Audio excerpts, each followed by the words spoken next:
You're listening to Love and Light with Dr. Lisa, Everyday Living in Peace. Day-to-day living can be difficult in our world today, and most people don't know how to live a peaceful, joy-filled existence. The key to this is simple: love. Join me, Dr. Lisa Collins, for the next hour as I unpack and identify the need for a peaceful, love-filled existence by engaging the challenging and hard topics of life. On this show, you will lean into the healing practices that enlarge your spiritual reality through the act of love. This kind of love begins with yourself and your neighbor and transcends age, race, sex, generation, class, and sexual identity. The world changes when we root ourselves in love. Love and Light with Dr. Lisa starts now. Hello, everyone. I'm Dr. Lisa, and you're listening to Love and Light, Living Every Day in Peace on Transformation Talk Radio. Stay with us for the next hour and let us help you experience how to bring more love into your everyday life. Each second and fourth Wednesday, 1 Pacific, 12 Mountain, and 4 Eastern Time, we will have tools for living every day in peace. More and more we see racial violence and discord in our world. And some people hide away from the tragedies. Others blame those who inflict the harm. And some become so angry. And some find a way to bring healing and true justice through transformation into our world. Today, I welcome the some that brings true justice and transformation. Kamelah Adams, the founder and owner of Mimi's Fresh Teas, a social justice t-shirt company that amplifies social justice, tough social justice conversations. Camila, welcome to Love and Light. Thank you for having me. It's a pleasure to be here. It is an honor to have you. And I just want the viewers to know your story. Tell us about yourself and how this t-shirt company became a way of true justice. Yes, that's a great question, Lisa. I began my journey as a PTA executive at a local school, and I've seen a lot of inequities and miseducation of, kids of color, and most of the time it was only Black women in these settings. And so I said, wouldn't it be cool if I could just wear my truth instead of speaking my truth? Because it was exhausting being in those meetings. I did have allies in there, who amplified my voices, and that was great. And that is where Mimi's Fresh Tea started. It's because I wanted people to wear their use their shirt as a billboard. That's an amazing idea and a powerful idea, because we know that injustice is not meeting needs, and true justice is meeting needs. And so I'm pointing out my shirt because I am wearing one of these shirts. This shirt came to my house. It says love over hate. Yeah. And I wanted to definitely wear it today. And I talk about this all the time, love over hate. And so I love the way that you're illuminating, bringing the light onto these conversations that are really difficult to have. And I have had the same experience that you've had as an educator locally and watching students of color, really Black students, not being taught and being excluded from educational systems. So this is a transformation. And tell us about, so you had the idea, you wrote, you had put your t-shirt on, and then what happened? Yeah, so my first design, I wish I had a picture of it, but it was for a Black History remix play that we did at the local school. And it's this beautiful silhouette of this Black woman with an afro and roots coming down at the bottom of her neck. And in the silhouette, it says Black History remix, reimagine past, future, and present. And that is my very first design. And the community just loved it. And I just started from there. And I was like, this is great. I think I'm on to something. Let me continue to create designs or become the creative director of certain designs like the love over hate one, and just put and spread that message of love, equality, justice out into our community, because it's so needed right now. And another popular shirt of mine is "Make Racism Wrong for Once." And I'm every time I think I'm going to retire that shirt, I bring it back. Please don't retire that one. I don't have it. I don't have it, and I have to have that shirt. And being able to put a shirt on is a way of empowerment for people, because we don't really talk about race. And my work is in racial healing. We don't talk about race. So when it was time that I needed healing myself, there was no one there to talk to. People talk to me about getting along, like you can move past this, but not to validate how I feel or even help me heal that energy to move to a place of love. Yeah, we have to move, and we have to be able to sit in our feelings too, because, and I say we because I'm a Black woman, we experience racism, not just for ourselves, but also for our children. Absolutely. On a daily basis. And we have to know how to navigate this world, because America is founded on racism and racist practice. And you see a lot of these institutions that are just on autopilot. They're doing so much harm. And sometimes they don't even realize it, or maybe they do, I'm not sure, but we have to know how to navigate this world and teach our children how to navigate it as well. Absolutely. Absolutely. This is my wheelhouse. This, teaching, growing, learning, transforming, like Dr. King talked about.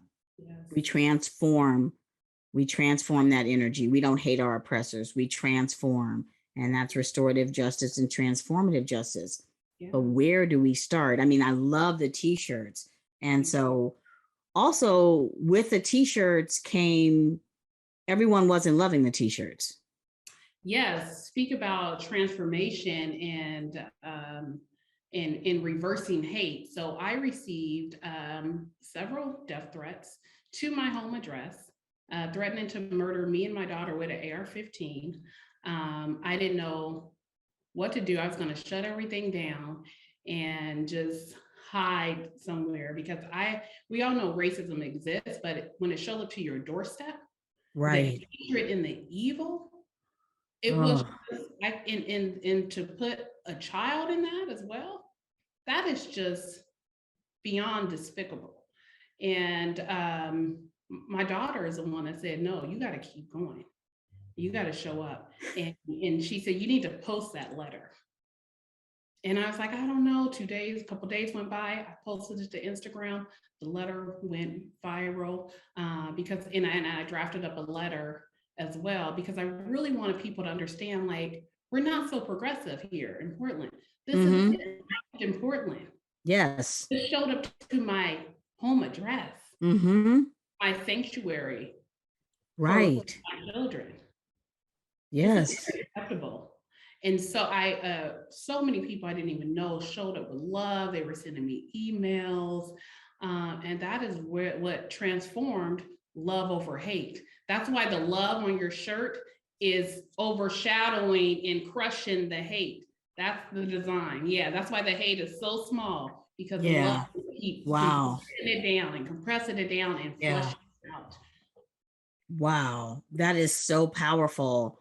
And so I know that that the universe must be leading you, because this is like a major trudge forward in our community, first to illuminate that our nation is built on settlers colonialism, is built on the violence of taking others' lives, culture, etc. It can go on and on and on. And I think a beautiful example of that is Raoul Peck's Exterminate All the Brutes, because he shows in his documentary where blood and race and colorism started in the 1400s, right? So but this history is a history we don't know. So when we go to have this conversation about race, we are often People don't have a place to have it, one. So I love the shirts. Like You. the shirts are an excellent starting point. And then the other thing is that when the feelings start to come, the explicit and implicit memory of generational and historical trauma, then that's when people shut down. Yes.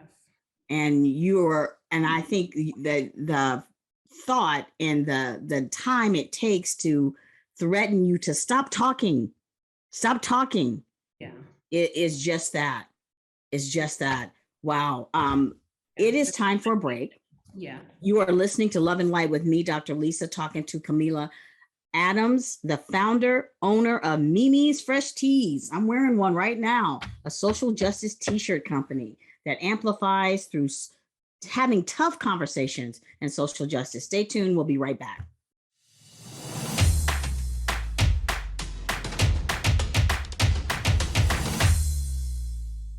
We are back on Love and Light with me, Dr. Lisa, and our guest, Kamelah Adams, the founder and owner of Mimi's Fresh Tees, a social justice t-shirt company that amplifies tough social justice conversations. But before we continue, I want to make sure everyone knows how to contact Kamelah. Could you please give us your contact information or where listeners can go follow you? Yeah, you can follow me on Instagram at Mimi's Fresh Tees. And then you can also contact me through my website and purchase shirts online at mimisfreshteespdx.com. Awesome. Awesome. Wonderful. So we were just talking about the history in our last segment of how you got started and how you experienced like the physical threat, not only for you, but for your child, and just like the shaking of a foundation of, I just remember one time when my house was burglared. I don't know if that's the right word, but someone broke into my house, and I just remember that feeling I felt and how unsafe I felt. And being Black, walking while Black, driving while Black, doing anything while Black there's a threat. And the threat comes from this settlers colonialism. And yet, through the mouths of babes, your daughter's like, no, we continue. We continue. That right there is moving in itself, that we continue. And it reminds me, I'm sitting here looking at Dr. King. It reminds me, Dr. King's always right near me. It reminds me of what Dr. King talked about. But those challenges, what else did you do to kind of live through those challenges of knowing people? I know you made national news. Yes, yeah. The NBC XL, I was actually, that was released, I want to say maybe in March of this year.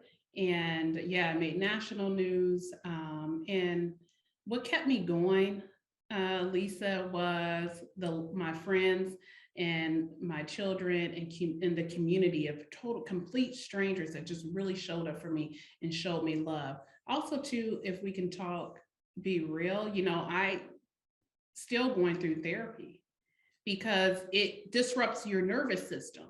Mm-hmm. And that's something that we never talk about as a society, is how racism disrupts our nervous system and how you're hypervigilant all the time. And, it took me a while to get past that.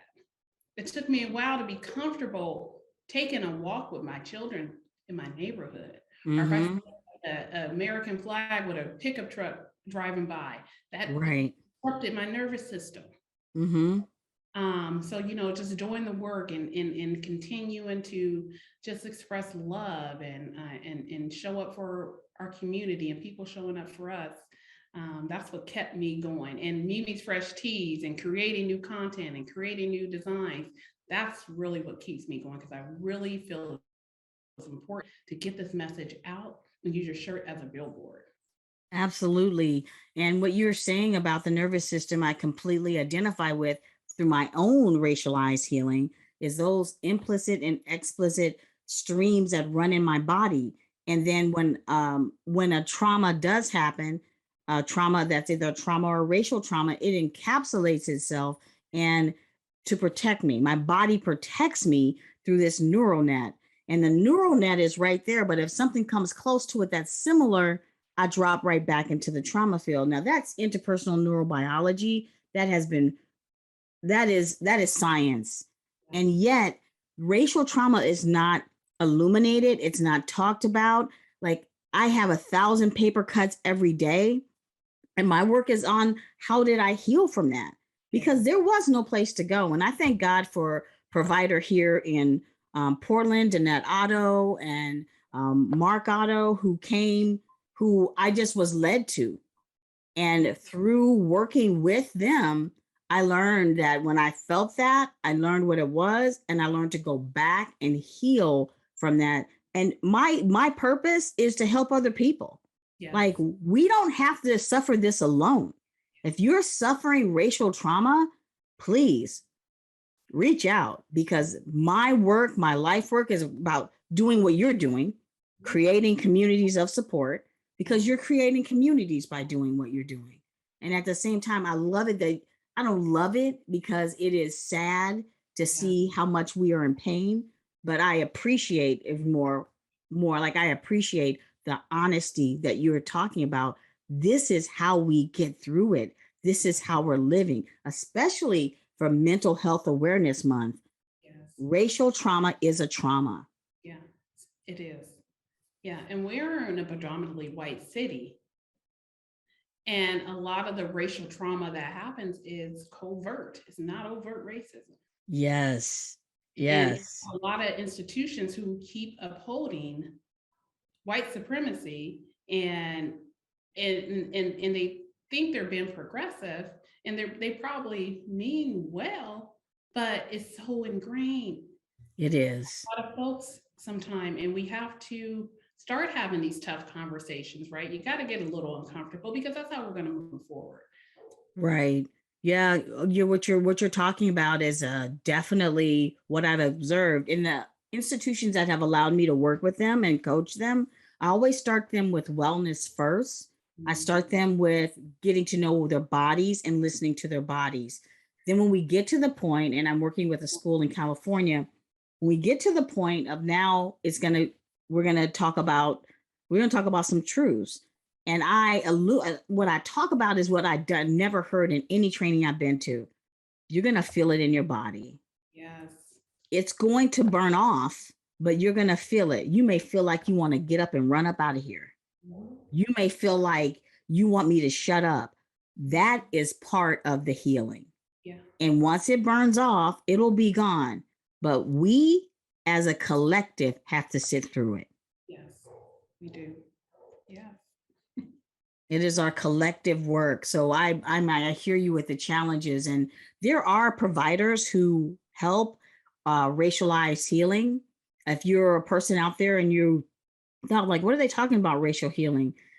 Then please reach out, contact me, contact Camila, reach out, because we don't want you to suffer. And if you are a European American and you think this is my problem, it is our problem, because you too have to heal from what is happening with generations of your own people. One thing that I was able to do, which I'm grateful for here in the Portland area, is create a chapter of Coming to the Table. Coming to the Table is a racial reconciliation group. So it's where people who have been enslaved, like myself and people who have families have been enslavers, come together to the table. And our meeting is tonight. Our meeting is tonight at 7 online. But one of the things that I want to definitely talk to people about is like Mimi's teas, because I believe that Coming to the Table, our Portland chapter, definitely supports justice and having the tough conversations. That's why people join. That's why they come. I love that. Everyone at the table. Because at the table, we come to the table. We come to experience our own healing, not to project on anyone else's healing, to find out about the past so that we can move forward to a better tomorrow.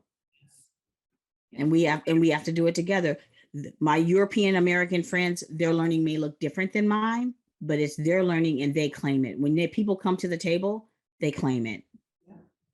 Yeah, a lot of my past equity work has been racial equity work, has been with a group of diverse people, and we heal together, and we inserted ourselves in meetings together because we were leaning on each other, and we were having tough conversations. And that does, I mean, we have to heal first. We had tough conversations, but then we said, well, what action can we take? What's the next step? Right. What can we do? Yes, And we need it's our collective well-being that matters. It's our collective wellness that matters. And by me doing my own research on my own lived experience here in Oregon in education, I was a little surprised. yeah. I was like, first of all, I didn't have racial consciousness. But what does that mean? Well, racial consciousness for me is understanding my ancestral knowledge, understanding settlers' colonialism, understanding the systems of oppression that exist, and that I would pretend like I was Joe. And I was like, well, if it works for Joe, it works for me. Not so much. And I didn't, now I know to be strategic and to lean on my critical friends and to collectively, how are we going to interrupt this oppressive system? Because it has built brick by brick from many, many years ago.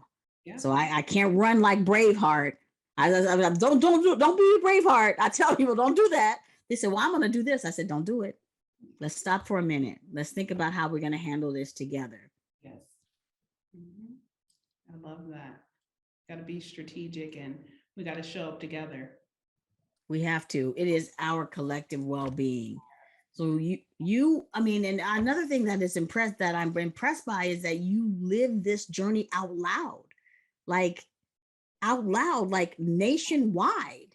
Yeah. Like you were on the national platform and on the local platform. Yeah. I mean, to be honest, sharing that story, I felt uncomfortable. I felt vulnerable.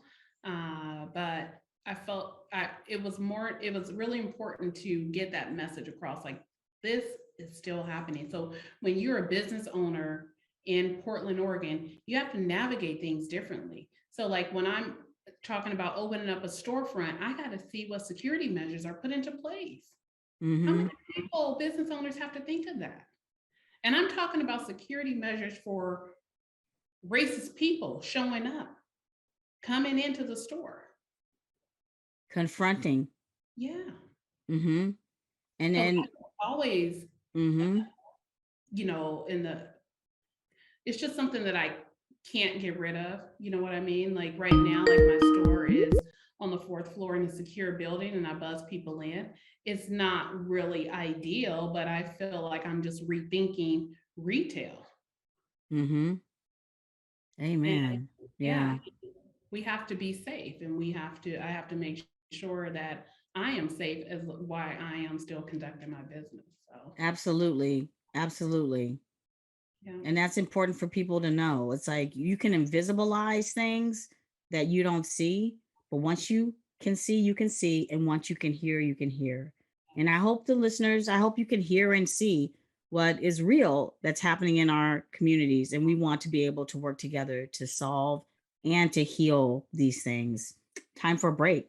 Wow, awesome conversation. You're listening to Love and Light, living every day in peace. When we come back, we'll continue to talk to Kamelah Adams, the founder and owner of Mimi's Fresh Teas. Stay tuned. We'll be right back.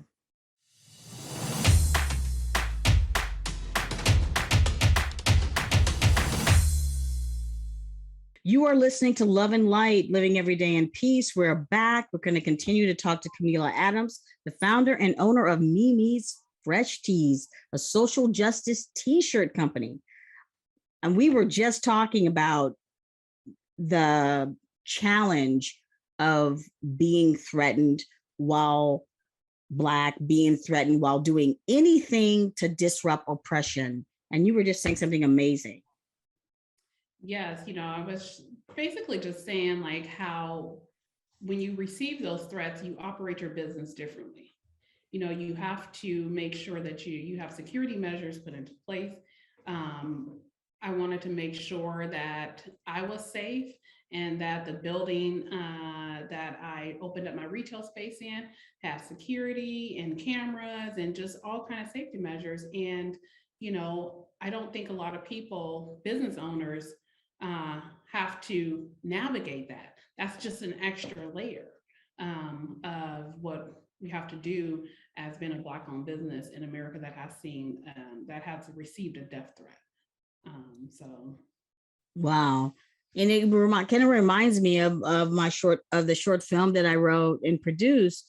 I'll be careful what you ask for. It's about the death of Jason Eric Washington that happened by the college police in downtown Portland.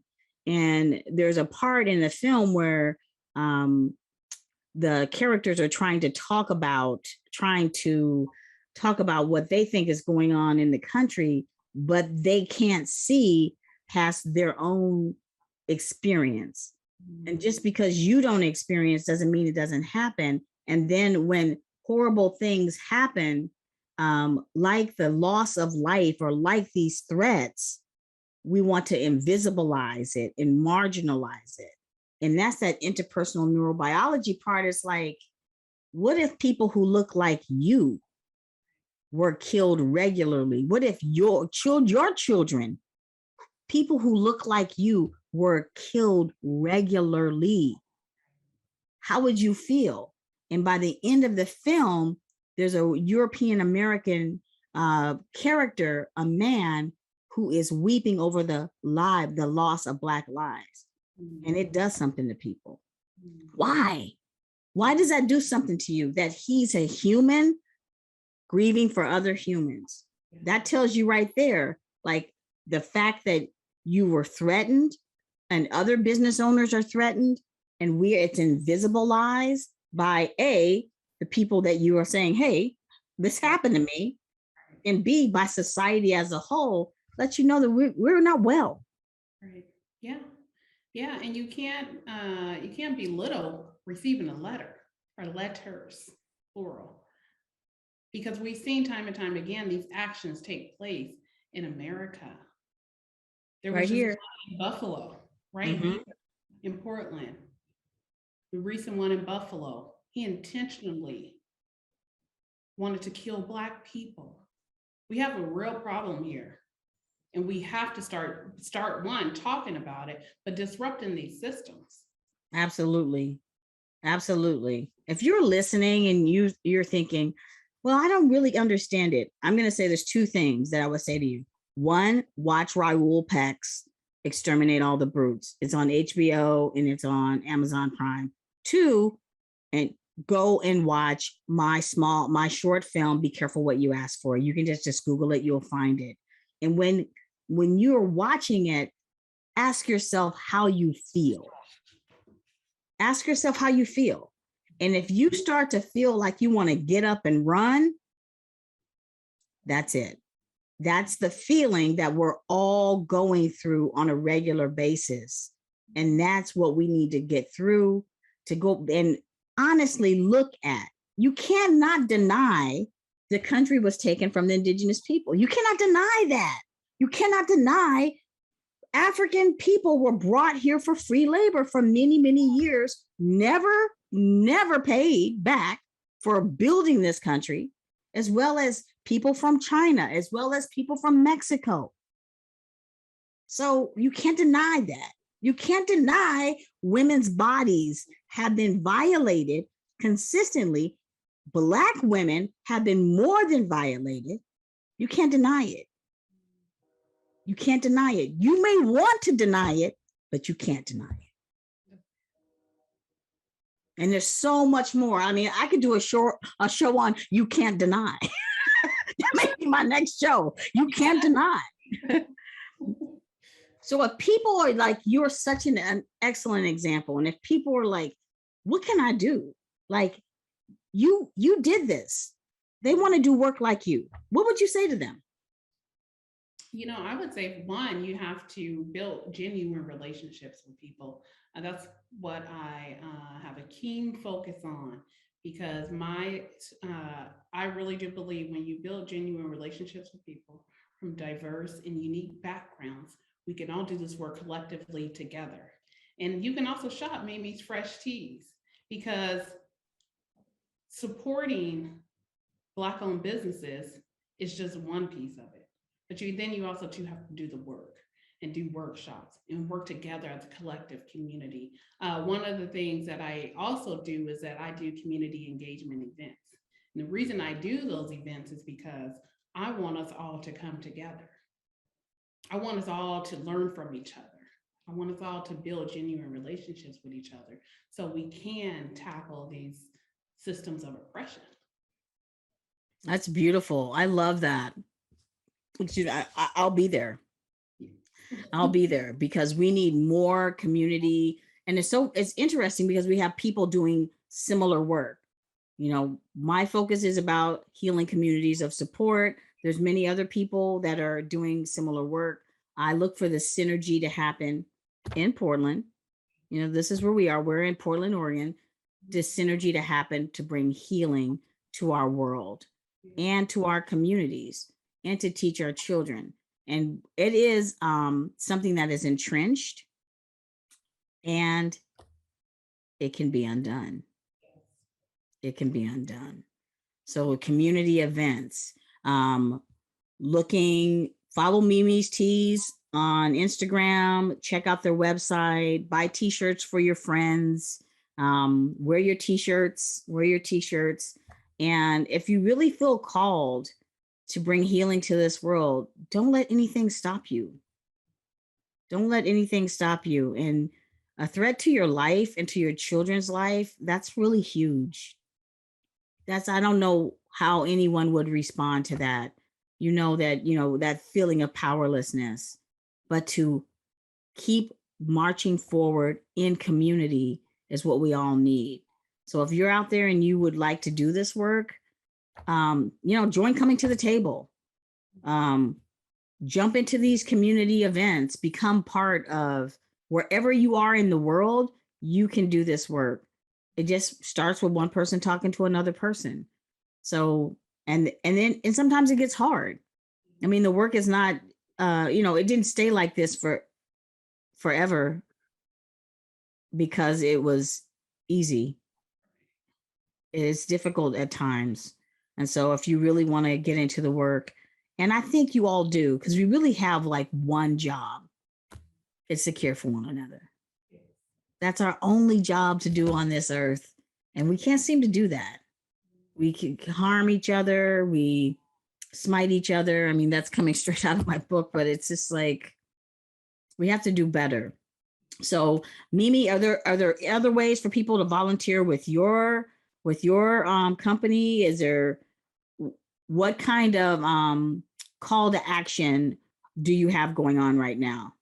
Well, one of the things that I just started initiating this month is Take Action with Mimi. And these are for my email subscribers. And I'm going to focus on something every month and call people in to take action with me because I am seeing a lot of things here. And I feel like it needs a collective response. Mm-hmm. I love that. You can sign up with my email list. Please shop and support, share with your friends. I just think that is just so important. So I can continue to, because I do this full time and I need to continue to feed my family and I got to continue to, to host events and speaking truth to power. So nice. That's beautiful. That's beautiful. Tell us like one thing that that may have surprised you when you're working with people, because I know you're creating new relationships all the time with people throughout the nation and maybe even throughout the world. So what is one thing that has a story or something, an experience that has brought really a warmness in to you to, I mean, there's many things that have happened to let you know, like you're being protected, and you're being guided, but is there something in particular that stands out? People genuinely do care. There was one community member that sent me this beautiful letter. And it said, when they messed with you, they messed with all of us. And that just brought chills to me because I kept hearing that message. Once he put it out there, I kept hearing it and I knew that I was covered and that I was protected. And it really surprised me.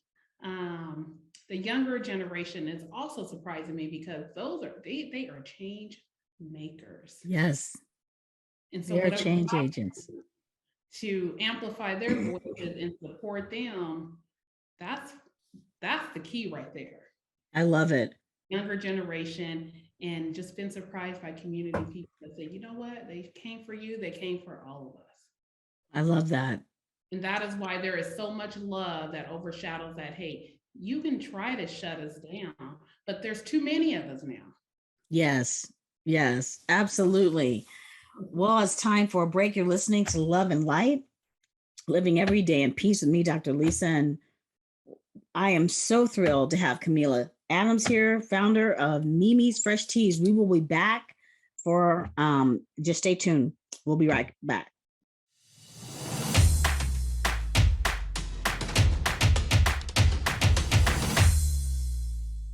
We're back on Love and Light with me, Dr. Lisa, and today our guest, Kamelah Adams, the founder and owner of Mimi's Fresh Teas, a social justice t-shirt company, is with us.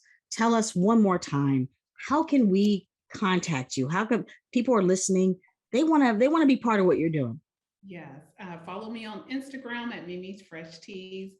And then you can also order shirts at Mimi's Fresh Teas, pdx.com, and also contact me on my via email through my website as well.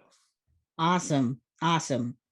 We have talked about a few different things since we've had this time together. We've talked about your story, how Mimi's Fresh Teas came to be. We talked about the challenges of doing work that illuminates racial discord and illuminates moving toward healing with pushback.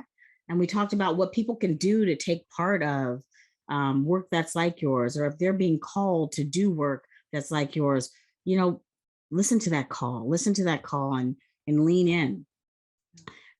So now, how can we as a collective, build a more sustainable community in wellness? And I think that's broken down in so many different ways. We've talked about mental health. This is Mental Health Awareness Month. We've talked about collective engagement. We've talked about call to action. But how do we be strategic about building this community, the community that we crave? Yeah, I know one of the things that I do is because when you're doing this work, social justice, making people aware, it does get exhausted, or you get exhausted.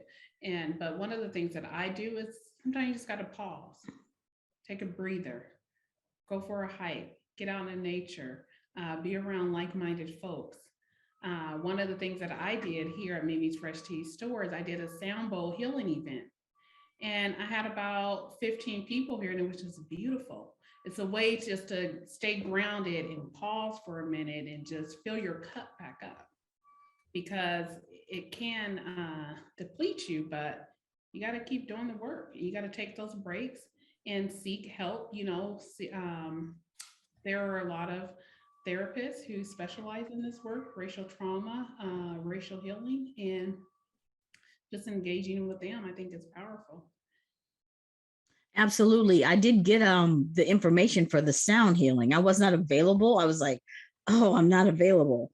But I love that the intentionality around creating space and healing through multiple modalities. Yeah. And I know as a Black woman, I did not grow up getting any kind of counseling, or that was something that was over there. Mm-hmm. It wasn't for us. And then even being able to share, I mean, my people came out of Arkansas, and my grandfather was a sharecropper in Arkansas. Even sharing is limited. You're not, I was taught, like, don't be out there talking about stuff. Like, that's for home. So there are some paradigms and some ways of being that need to change in order for me to have the healing I have today. I was willing to go to coaching. I was willing to look for other ways to replenish, to take out the things I don't need, like going to the earth and dumping the things I don't need and lifting up what I do need. And nature is a big part of it, a big, huge part of it. one of the reasons why I even moved to this part of the country is that I'm looking at trees right now. I'm around trees all the time. I'm around nature all the time. It's not just a tree in the middle of the freeway. I see trees all the time, and and it feeds me. Yeah. So that the part of being able to seek the things that feed you. Yes. And I love that not only are you having like a call to action, but you're also utilizing your space for like sound healing. People may not have heard of that before. Yeah. Which it was amazing. Oh, it was just beautiful. I think I recorded a little clip of it. Maybe I'll send it to you so you could just get a little piece of what I experienced. I look forward to the next one. I hope to participate. So that's one thing, bringing different modalities. Is there, and so you have quite a few things going on. And how do we get the community to be part of, like, you're leading, but how do we get people to pick up their beds and walk? And also help create this more expansive community here. Yeah. Well, you have to be willing to do it. So I can put that information out there. I can invite people in, but you have to be willing to do it and just show up and do the work. I know we're all busy, but one of the things that I know for certain is that you make time for what's important to you. Right. Who do you think that we're not reaching? Like, you can only hear when you can hear. And when I think about this city in particular, we just had elections, and people are throwing dirt from this part to one part of the city to the other part of the city. And I think about the realistic ideal of what every person wants for their family. I mean, who do you think that we could reach that we're not reaching? Yeah, I think that's a really good question. One of the things that I know, I think these a lot of institutions around here, we're not reaching. Diversity, equity, and inclusion has become a big buzzword around here, but you are still practicing and dwelling in white supremacy and racist practices. Absolutely. Absolutely. So how do you transform that? How do you really show up and do the work and start changing these systems, again, that are on autopilot? That's where I think we're not reaching. Yeah, I agree. And a person who works with organizations and institutions, sometimes they want to check off a box. I'm not your person. If you want to check off a box, I mean, I do transformative work. So, and sometimes when I'm talking to people or leaders who want to check off a box, whether they realize it or not, and I share with them the next step, you're right, it's entrenched, completely entrenched, and it's somebody else's problem. And what I wish, what my prayer is starting with our schools. And our school districts, our charter schools, our private schools, and having a person who has dark skin that is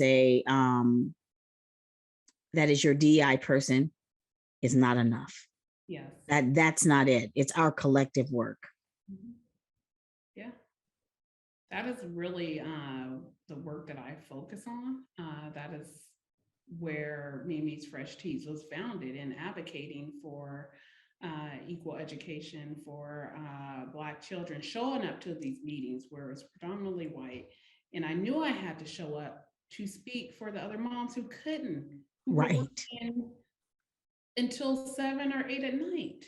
Right. I wanted to show up, but they couldn't. Who didn't live in the neighborhood, but their kids went to school in that neighborhood. I knew I had to show up for them. Right. Well, I can't believe our time is up. I look so forward to working with you in the future, collaborating and supporting your work, and keeping this conversation going at not only a local level, but a national level. Wow. Thank you so much for being on Love and Light. Thank you. Wow. What I'll say to you listeners is just remember to treat yourself like your best friend. You can contact me on educationthroughengagement.com. You can find my new book, Love of Light, A Guide to Peace and Oneness, in Archway Publishing. I want to thank you so much for showing up for us today. Mimi's Fresh Teas is a social justice t-shirt company, and please look it up. You can always see us next time on Love and Light, and we wish you have a great week, and you'll see you next time. Thanks for listening. Thanks for listening to Love and Light with me, Dr. Lisa, Everyday Living in Peace. You spent the last hour engaging in challenging and transformational conversations, all for the purpose of living a peaceful, joy-filled existence. Join me next time to continue growing in love and light through healing practices and acts of love. To learn more or work with me, Dr. Lisa, visit educationthroughengagement.com. That's educationthroughengagement.com. Remember, the world changes when we change by coming home to love. Tune in every second and fourth Wednesday at 1 p.m. Pacific, 4 p.m. Eastern, here on transformationtalkradio.com.